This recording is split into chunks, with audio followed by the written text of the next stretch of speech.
Smrt za nemoćne se nastavljala. Bratunac postaje grad djecoubica. Srpske snage su sredinom maja 1992. uništile bošnjačko naselje Suha. Među 36 ekshumiranih leševa u grobnici Suha, koja se nalazila do srpskog vojničkog groblja, 2005. pronađena su tijela djece s majkama u zagrljaju. Nazvali su je najtužnijom masovnom grobnicom. Bilo je 10 djece u dobi od 3 mjeseca do 11 godina starosti, nekoliko žena te stariji muškarci.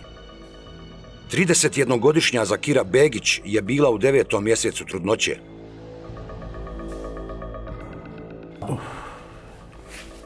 Moja ta Suha, ne znam kako da kažem, žalosna.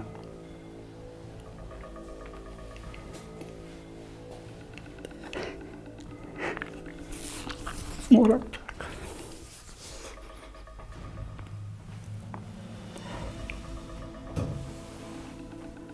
U jednoj smo vreći pronašli brata i sestru i ono što je najgore, flašicu na lijevoj strani, majka držala svoje dijete od 6 mjeseci, ostala je ruka zgrčena ovako, čuvala je svoje dijete. I majka i dijete su ubijeni i flašica na grudima te majke.